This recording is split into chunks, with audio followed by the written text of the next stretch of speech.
warahmatullahi wabarakatuh. Apa kabar nih teman-teman Komtalk Show yang berada di studio maupun di rumah? Semoga kita semuanya dalam keadaan baik dan sehat Amin, walafiat. amin. Nah teman-teman, pada kali ini Komtalk Show kedatangan tamu yang luar biasa, guestar yang pastinya teman-teman pasti sudah tahu sih ya gitu kan.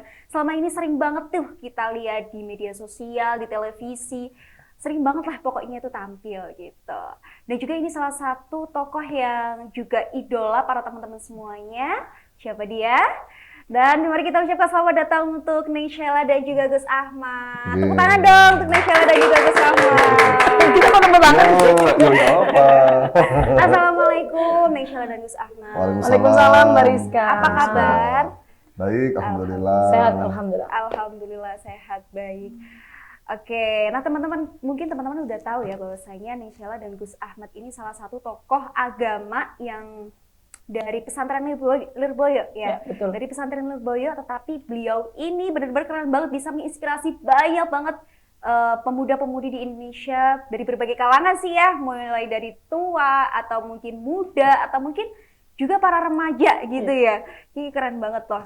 Oke, kali ini di sini teman-teman Komtalk Show pengen sharing-sharing dengan Neng Sheila dan juga Gus Ahmad tentang remaja gitu. Oke. Baik. Siap. Ya, biasanya Siap. gini nih. Kalau biasanya gini nih.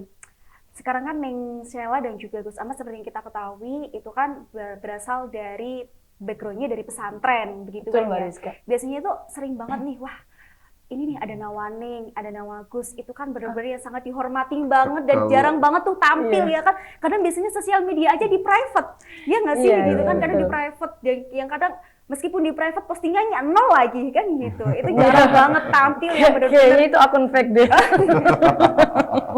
Iya, kadang-kadang seperti itu kan gitu, yang akhirnya membuat ini nih para masyarakat, wah ini nih gak begitu dekat dengan Iya. Neng gitu kan, dan akhirnya tapi pada masa sekarang nih ya kalau lihat dari Lirboyo banyak banget Neng dan juga Nawaning dan juga Gawagis. Gawagis dan yang lain itu bisa benar-benar memberikan edukasi, memberikan inspirasi yang luar biasa, bukan hanya di sosial media pribadi loh, bahkan udah nyampe ke televisi dan lain sebagainya gitu. Nah, menurut Neng Sheila sendiri nih dari segi perempuan, ya dari segi perempuan, apa sih nih yang akhirnya membuat Neng Sheila itu tertarik untuk wah ini saatnya nih kayaknya nih berusaha untuk menginspirasi perempuan-perempuan di luar sana yang bisa menginspirasi tetapi tidak lupa dengan kaidah-kaidah Islam. Siap, Mbak Rizka. Sebenarnya kalau saya sih simple aja teman-teman.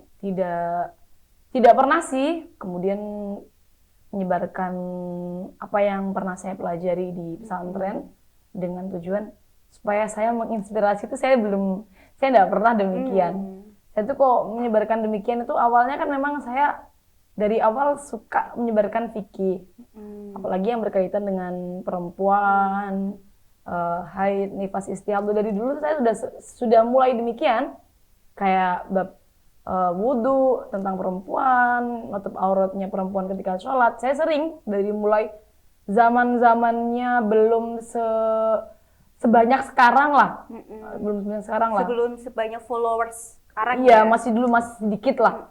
Dari dulu saya sudah sering begitu. Itu tidak ada niatan sama sekali supaya saya menginspirasi atau bagaimana, tidak. Cuma saya ingin bagaimana perempuan-perempuan yang di luar sana itu lebih perhatian lagi dengan ibadahnya. Karena kan kita tahu fikih itu kan berkaitan dengan ibadah setiap hari. Nah, perempuan-perempuan di luar sana ini banyak loh yang masih belum tahu tentang ibadahnya sah atau tidak. Nah, itu sebenarnya itu aja sih yang membangkitkan atau motivasi saya buat menyebarkan ilmu fikih. Jadi awalnya demikian. Kok ternyata banyak yang menerima, kok ternyata banyak yang suka, ya itu semata-mata mungkin Allah yang menggerakkan hatinya suka dengan ilmu. Jadi bukan karena saya yang menyampaikan. Berarti karena memang berawal dari wah ini suatu kebenaran harus disampaikan gitu ya. Dari awalnya pengen berbagi nih sama teman-teman perempuan Bener. gitu sampai apalagi akhirnya haid kan Mbak Rizka, bener itu banget. kan, Sensitif ya. masih dikit banget kan orang-orang yang belajar ilmu haid. Iya, kayak Dan yang perhitungan dan gitu yang ya. menyampaikan pun juga masih sedikit waktu itu. Jadi saya memang terjunnya semata-mata karena jarang loh yang nyampein. Akhirnya saya pingin coba dikit-dikit nyampein begitu. Gitu. Oh, jadi memang ternyata memang dari dulu ya nih ya Iya, gitu. dari Bukan dulu tiba-tiba begitu. langsung boom, wah. Enggak, iya bukan dari tahun-tahun ini aja enggak. Cuman mungkin karena kenapa kok lebih banyak yang taunya sekarang karena kan kita habis corona. Nah, teman-teman kan pada di rumah semua tuh, pada Iya. medsosan, pada Zoom, mungkin pada ngadain seminar-seminar fikih, seminar dari Zoom ya. Dari itu mungkin akhirnya lebih banyak yang tahu. Akhirnya mungkin sekarang banyak yang kok bisa begini, kok bisa begitu baru. Iya, kalau perasaan diri nih salah sendiri gimana? Sampai akhirnya yang awalnya, wah awalnya ini biasa aja nih tanggapan masyarakat, ternyata sampai sekarang banyak banget sampai diliput media ya kan yang membahas masalah fikih gitu. Saya sendiri sih karena awal tujuan saya itu nggak ada yang untuk ke diri saya nggak ingin untuk menunjukkan diri saya gitu, biasa aja. Saya juga di medsos tidak ada yang berubah. Dari dulu saya kalau pingin nyebarin ilmu ya saya nyampein ilmu. Kalau saya pingin healing, kayak misal saya kan di medsos juga tidak hanya ilmu doang. Bener. Ada foto-fotonya, ada upload video, ada kadang-kadang vlog makan, ya, kuliner, jalan-jalan. Jadi memang saya tuh ya pure itu diri aku aja gitu, diri saya aja yang saya upload. Saya biasa aja gitu. Bukan akun dakwah juga. Cuma saya selipin dakwah di sana. Ternyata banyak yang suka. Kemudian akhirnya biasanya malah justru yang mereka pada belajar itu dari ketika saya seminar live, terus kemudian kan disimpan di YouTube, dipotong-potong di akun-akun dakwah. Nah, biasanya begitu. Tapi kalau saya sendiri, perasaan saya sekarang ya biasa aja, karena saya dari dulu sampai sekarang nggak berubah begitu loh. Tetap aja story kayak biasa, seharian ya di activity-nya itu tetap. Iya, nggak ada yang berubah.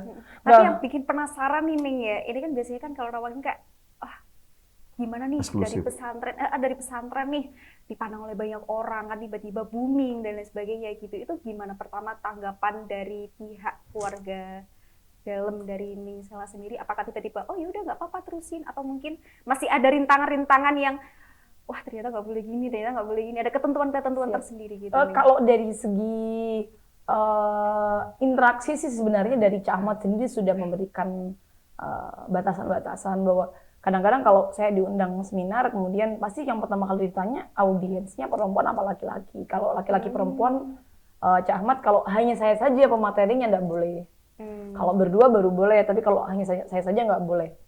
Nah kalau dari Cak Ahmad sih dari segi itunya, cuman kalau dari keluarga yang lain kayak Umi, Abah begitu, sebenarnya lebih ke memberi batasan, jangan terlalu lepas di luar kegiatannya. Kamu tuh punya tanggungan di pondok loh, kamu punya tanggungan di pesantren. Sehingga Umi sering mengingatkan ketika mungkin saya ambil jadwal di luar terlalu banyak, terus yang di rumah ini saya tinggalin ya, saya sering izin. Kalau pulang-pulang pasti saya nanti diberi mauidhah. Dinasehatin betul. Di rumah ini perlu ditunggu, anak-anak datang-datang dari jauh, luar Jawa ke sini mau ngaji, kamu tinggal keluar. Begitu. Jadi sebenarnya itu bagus banget buat saya untuk ngerem. Saya biar nggak kelepasan, biar saya bisa bagi nih waktu saya buat yang di pondok dan waktu yang buat di luar. Berarti jadi meskipun gitu juga tetap memanajemen waktu ya nih. Iya dong, harus betul. Jadi nggak cuma santri-santri doang nih ya, jangan cuma bilang, aduh jadi santri itu berat banget, harus manajemen waktu, harus sekolah, harus ngaji dan lain sebagainya. Sama aja sebenarnya ya kayak gitu. Ya kalau dari Gus Ahmad sendiri gitu, pripun Gus kalau misalkan pandangannya tiba-tiba kayak yang ya udah deh nggak apa-apa deh terserah gitu. Apa sih yang mendasari akhirnya memperbolehkan Ning Sela itu untuk bisa menyuarakan gitu ya. Gitu. Sedangkan kan juga banyak banget ya biasanya kan dilihat oleh laki-laki begitu. Karena gini, dari konsep awal di kalangan pesantren ini, kita ini belajar ya tujuannya untuk diamalkan, awalnya gitu aja. Jadi kita belajar tujuannya untuk diamalkan. Jadi kenapa dari pribadi saya kok nggak apa-apa lolos, karena memang gini, ada beberapa kasus itu dari dunia pesantren, nyuwun sewu maaf, Ning sendiri, seperti tadi Mbak Rizka bilang, ada beberapa orang memang terkesan eksklusif, menutup diri, memprivat atau tidak mau terekspos itu. Ini juga tidak salah sebenarnya, tidak salah. Cuman memang mereka membatasi diri untuk tidak berinteraksi dengan dunia luar dengan secara berlebihan. Cuman kalau dari kami sendiri ya, karena memang konsep awal di Lirboyo itu kalau habis mondok atau habis belajar di pesantren harus diamalkan. Nah, ini saya dasarkan semacam itu. Jadi nanti ketika Pak Sela suatu saat dakwah di luar atau dakwah di medsos ya diniatin itu aja, nyebarin ilmu atau nasyul ilmi gitu, nasyul ilmi. Ya tapi dengan beberapa ketentuan yang ada. Sebenarnya kalau kita kulik lagi ya, banyak kok potensi besar di kalangan pesantren tentang keilmuan masalah fikih kewanitaan atau masalah-masalah yang lain. Cuma memang mutiara itu tidak muncul, teman-teman. Tapi banyak sekali potensi-potensi besar. Cuman memang nek kasarane kalau bahasa elek lah. Bahasa Jawanya Bahasa ya. elek itu sela itu tembalnya lah. Yang keluar tuh selanya gitu loh. Tapi sebenarnya kalau kita melihat anak-anak dari pondok pesantren itu banyak sekali bahkan santri yang punya skill tentang keilmuan fikih wanita itu banyak gitu. Saya yakin sangat banyak sekali. Cuma kadang mereka takut atau memang mereka membatasi diri atau nggak mau. Arab maju itu juga kurang pede gitu. Ya itulah. Dan pribadi saya ya selama itu tujuannya untuk baik nggak masalah. Yang penting ada norma-norma ya kayak tadi mungkin audiennya harus selektif lagi ya dan juga memang nggak terlalu sering di luar biar biar apa ya punya rem lah punya apa biar ingat punya tanggung jawab di rumah. Karena sejatinya saya juga mengkonsep diri saya sendiri sama Sela itu kami jangka panjangnya juga fokusnya di dalam saja, nggak fokus di luar. Karena memang ada beberapa tipe-tipe apa namanya dari pondok pesantren itu mereka fokus untuk dakwah di luar ya. Tapi kami pengennya nanti ke depannya fokus di dalam saja lah.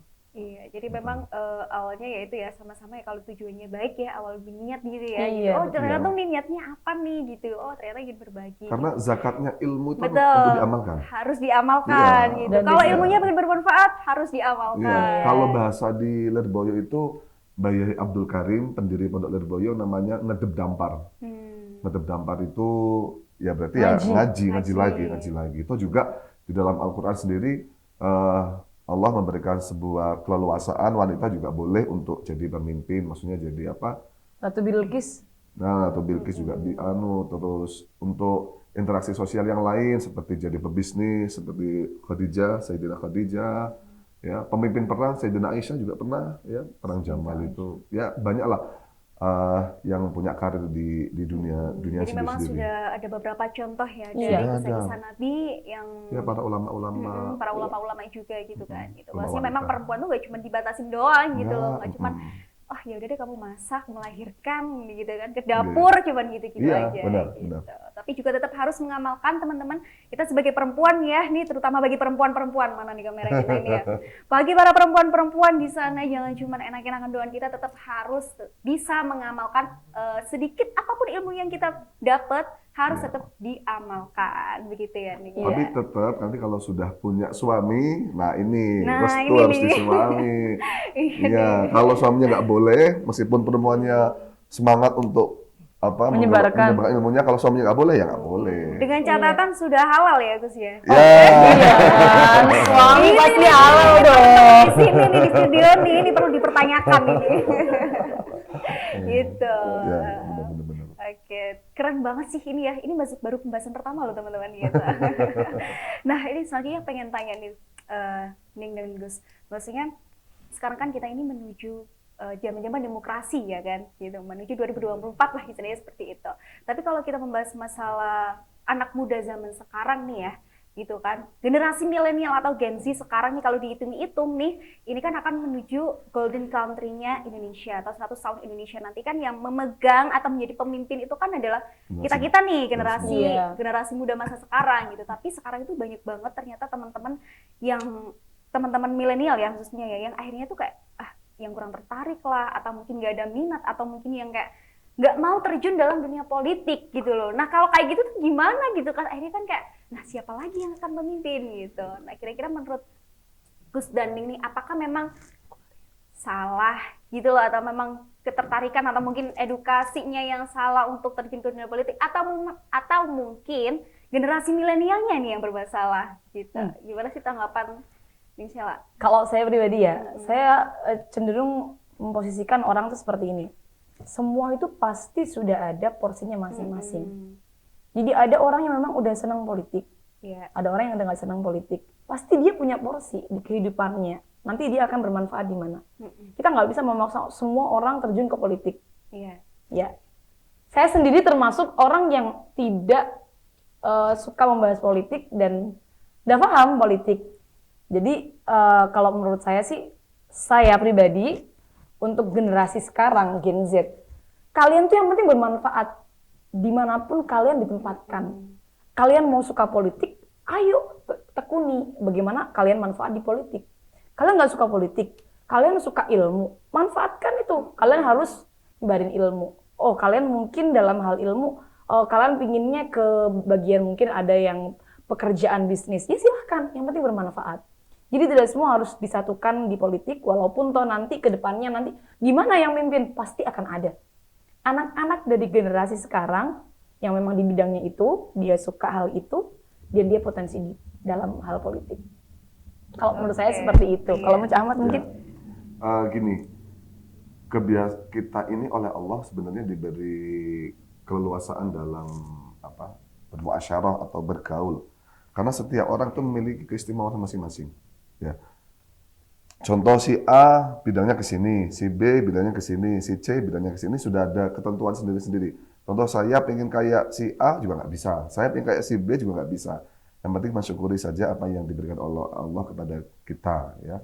Maka dalam hal ini, ketika anak muda mau terjun ke politik itu bagaimana? Sebenarnya politik sendiri sudah ada, zaman Nabi sudah ada. Bahkan Nabi Ibrahim, qala kabirum hadza fas'aluhum in kanu yantiqun, itu ketika Raja Namrud tanya siapa yang menghancurkan ini? Ini kalau bahasa dalam balaghah itu ada namanya fasal wasal, atau kalau bahasa Jawa gini, bapak sare kulo siram. Kalau nggak tahu tatanan kata, masa bapak itu kok disiram? Bapak sare, terus kulo siram, kan sudah beda, ada pemenggalan. Nah ini di zaman Nabi Ibrahim juga sama. Ini berhala besar, tanyalah dia. Kan Raja Namrud tanya, siapa yang menghancurkan berhala-berhala ini? Nabi Ibrahim cuma bilang, ini berhala besar. Bukan jawabannya yang menghancurkan berhala besar, ini bukan. Gitu loh. Ini berhala besar. Ini berhala besar. Cuma coba menunjukkan tanya dia. Tidak menjawab pertanyaan Raja Namrud. Kan waktu itu kan Raja Namrud kaget, marah.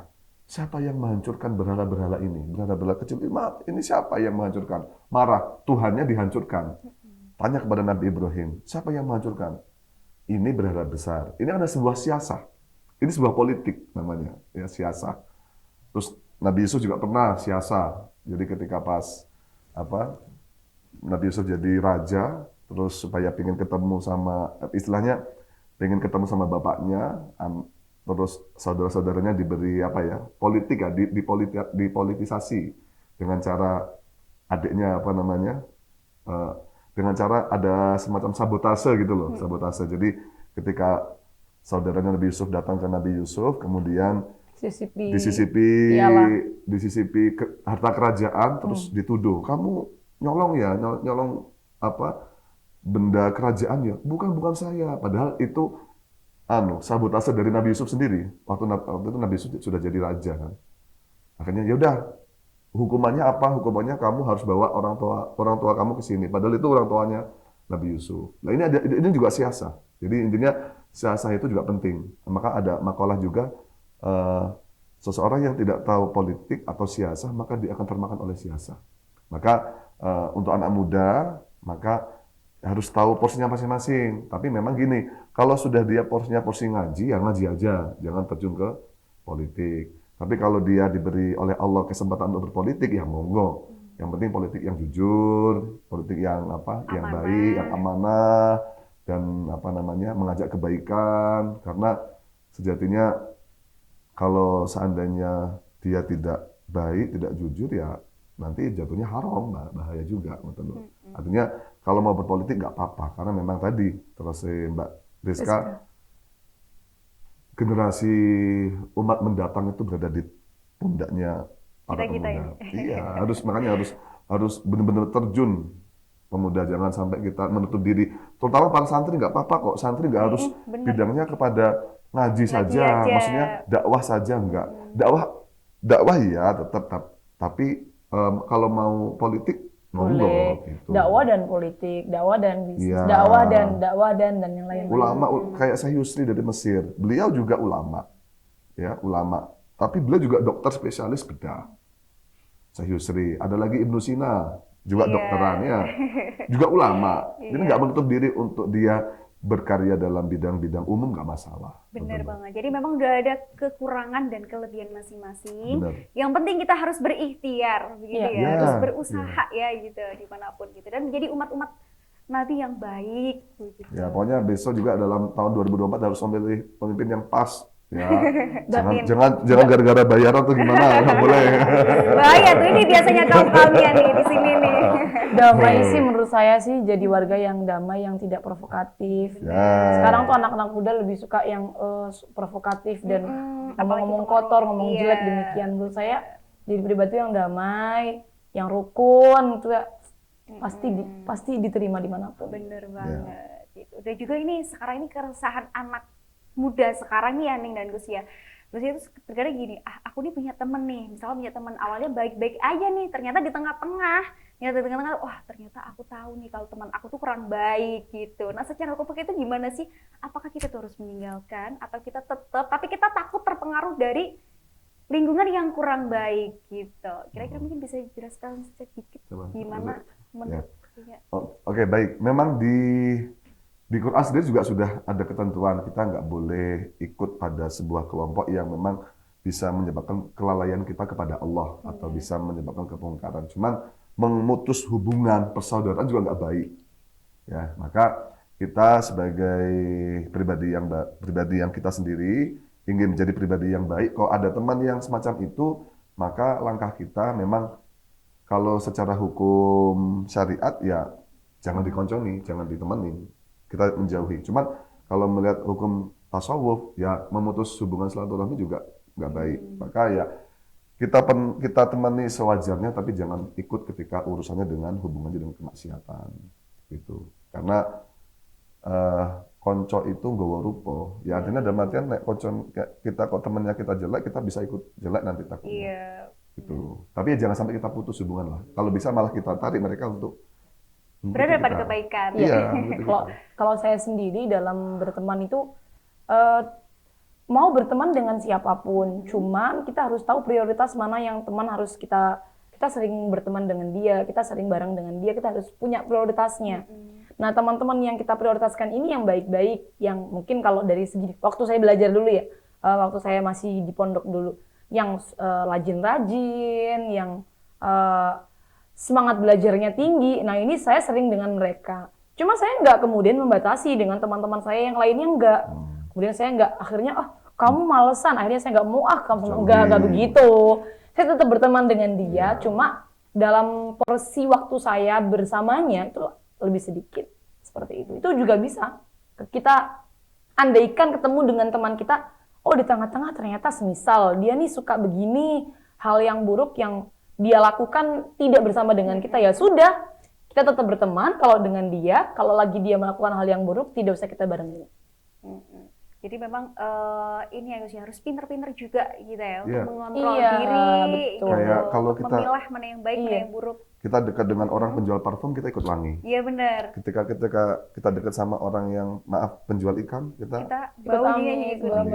gitu. Ya, kayak gitulah. Ikan. Gambaran dari analogi dari sebuah circle. Iya, terakhir nih pendapat tentang pendidikan gimana menurut Michelle? Apakah perempuan tuh penting banget nih untuk pendidikan, misalkan pengen banget nih S1 gitu kan, atau pengen banget S2, tapi kan rata-rata aduh ngapain sih jadi santri, ya udah tinggal jadi santri pulang udah deh menikah aja kan kayak gitu, padahal pengen S1 pengen S2. Gimana sih menurut Michelle?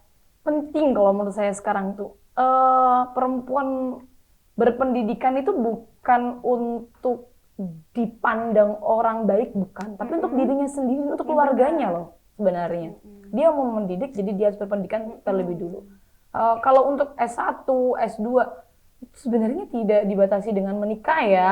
Orang setelah menikah kemudian masih lanjut kuliah juga masih banyak sekali ya. Banyak sekali yang seperti itu. Sehingga menurut saya perempuan sih prioritaskan diri untuk ilmu dimanapun kalian berada.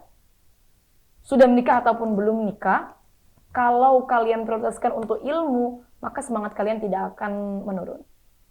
Jadi penting, untuk menjadi pintar itu penting. Penting banget bagi perempuan, apalagi Bukan perempuan, untuk orang lain, untuk kita sendiri. Dan untuk keluarga kita. untuk keluarga kita. Apalagi seorang perempuan nanti adalah madrasah pertama bagi Betul. anak-anaknya, gitu ya nih. Makanya, jangan, saya pingin jadi berpendidikan, pingin S2 biar punya gelar dokter. Itu bukan yang kita tuju, bukan itu. Ilmunya yang kita cari. Bener banget. Iya, kita mau mendidik itu loh. Yang kita cari pendidikannya yang untuk kita ajarkan ke keluarga kita yang kita butuhkan demikian. Bener banget. Itu dari segi perempuan. Kalau dari segi laki-laki, Gus Pripun, kadang-kadang laki-laki Untuk perempuan atau untuk laki-laki? untuk laki-laki. Jadi misalkan laki-laki kayak udah deh misalkan sekolahnya SLTA ya. Udah SLTA habis ini kerja aja deh, kan aku laki-laki nih sebagai imam nih harus punya Penghasilan penghasilan yang besar nih Iya, kan betul. gitu ya kan sebagai tulang punggung Iya. keluarga dari Kalau ngomong sama masalah pendidikan itu kan berarti tentang hubungan dengan ilmu ya. Ilmu itu adalah satu sebab yang menjadikan manusia lebih mulia di antara makhluk yang lain. Dan tentunya memang kalau dalam kamus kepesantrenan itu kayak gini. Barang siapa yang dia berkhidmah kepada ilmu, maka seluruhnya akan ikut. Kayak dulu Nabi Sulaiman itu disuruh milih. Kamu milih harta, milih tahta, atau milih ilmu. Nabi Sulaiman milih ilmu. Bukan wanita ya berarti ya. Ah, Ilmu ya? bukan. Ya, milih ilmu beliau. Ya. Akhirnya karena dia milih ilmu, akhirnya semuanya ikut. Jadi karena memang ilmu itu mengandung 3 unsur ya. Ain itu ilin itu berarti dia kalau orang punya ilmu dia akan diberi kelembutan hati. Keluhuran. Akan diberi keluhuran. Jadi orang punya ilmu dia akan mulia. Ya, dia akan mulia, dia Derajat akan yang tinggi. derajat tinggi ya, karena akan dipandang orang luar itu luar biasa kalau dia punya ilmu ya. Terus yang kedua, lutfun atau punya kelembutan ya. Jadi orang-orang yang punya ilmu pasti dia akan mempunyai kelembutan hati yang luar biasa. Bahkan ketika ada orang punya watak karakter keras, kok dia punya ilmu, maka ilmu yang melembutkan hatinya. Yang ketiga apa? Ilmu. Mim itu mulkun. Dia akan mempunyai tahta. Ya, jadi akhirnya Nabi Sulaiman dia mempunyai semuanya itu. Ya harta punya, kelembutan punya, kemuliaan juga punya, bahkan mempunyai istri yang cantik seperti Ratu Bilqis.